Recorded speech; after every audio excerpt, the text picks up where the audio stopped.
Your birthday is coming up.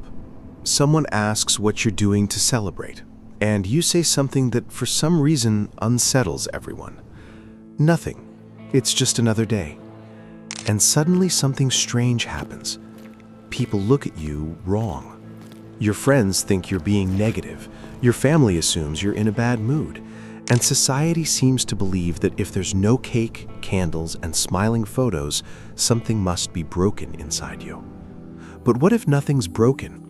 What if the fact that your birthday doesn't matter to you says something deeply interesting about how your mind works? Because psychologists have studied this behavior and discovered something unexpected. People who don't care about their birthday aren't all the same. In fact, they usually belong to three very distinct psychological types. Some learned not to expect anything. Others simply have a brain that works differently. And a small group reached a conclusion that most people find difficult to accept. And if you've ever felt like the weird one for not celebrating, this might explain why. Let's start with the first type, because this group almost never talks about it. There are people who stopped celebrating their birthday not because they wanted to, but because they learned not to expect anything. In the 1960s, psychologist Martin Seligman discovered a phenomenon he called learned helplessness. When someone experiences repeated disappointments without being able to change the outcome, the brain starts doing something very curious. It stops trying. Not because the person is weak, but because the brain is trying to protect itself. Birthdays can easily become a kind of emotional experiment. As children, we expect very specific things. We expect people to remember. We expect to feel special. We expect that day to be different. But when those expectations break again and again, the brain starts adjusting its predictions. Here's where it gets interesting. Researchers like Wolfram Schultz demonstrated that dopamine doesn't just respond to rewards, it responds to the gap between what you expected and what actually happened. If you expect something good and it happens, dopamine rises. But if you expect something and it doesn't happen, the drop is even greater. So over time, the brain learns something very simple. It's safer not to expect anything. And when someone says, "It's just another day," sometimes it's not indifference, it's armor, a kind of emotional protection built piece by piece. But here's the twist. Not everyone who ignores their birthday does it because of past wounds. There's a completely different group. There are people who genuinely don't even remember their birthday. Not because they're sad, not because they're avoiding something, simply because their mind is occupied with other things. Psychologists call this temporal blindness. It's common in people who live highly focused on projects, work, or ideas. When your mind is constantly focused on solving things, creating things, or moving towards goals, dates start losing importance. Days blend together, weeks pass fast, the calendar stops feeling like a clear structure, and some events end up filed by the brain in the category of not urgent. It's the same place that your dentist appointment you've postponed 3 times lives, or that to-do list that never ends. It's not a lack of self-love, it's simply that your mind is busy with too many things at once. But there's a third group, and this one is probably the most interesting from a psychological standpoint. These people don't forget their birthday. They don't ignore it out of pain either. They simply don't need it. They've observed the entire birthday ritual. The candles, the congratulations, the celebration, and they've reached a very simple conclusion. I don't need this to feel good.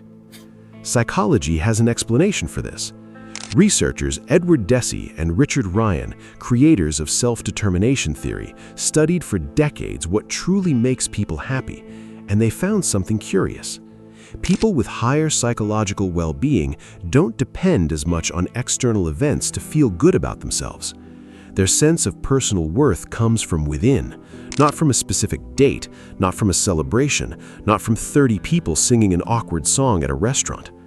These people understood something researcher Philip Brickman called the hedonic treadmill, the human tendency to constantly chase the next special moment, the next achievement, the next peak of happiness. But those peaks almost never last, so some people simply get off that wheel. They don't wait for one special day a year to feel important. They've learned to feel complete on a random Tuesday.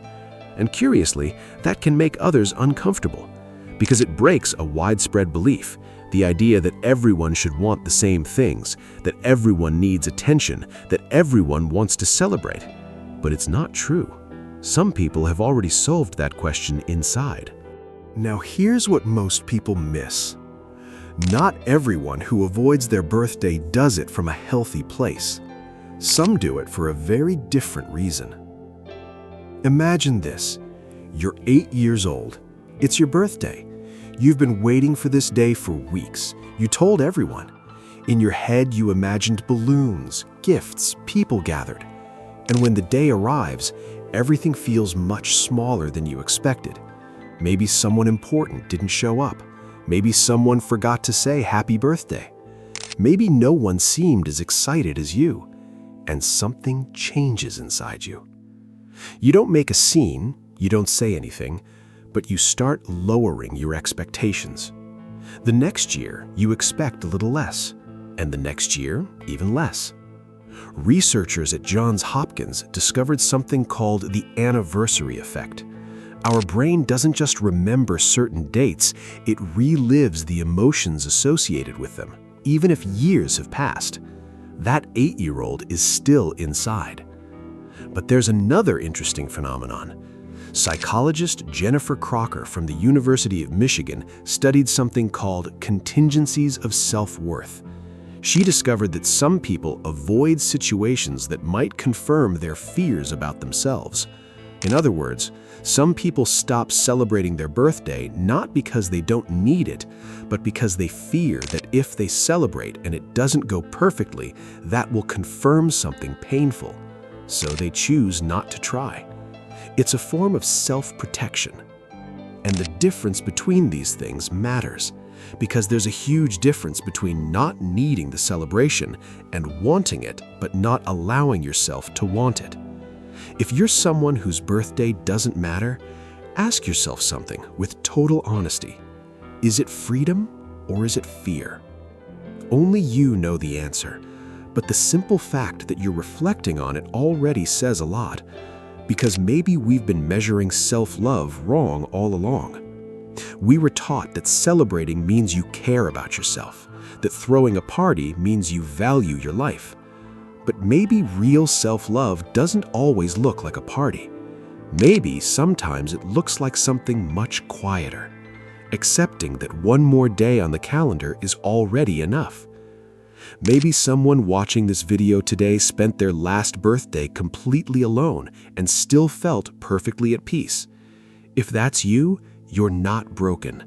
You simply belong to a group of people who don't need permission to feel complete. And if this video appeared on your screen today, maybe it wasn't a coincidence. If you've ever spent a birthday without celebrating it and felt perfectly fine, you can leave a comment without guilt. And if you're interested in these topics about human psychology, subscribe, because the next video might explain something else about you that you haven't discovered yet.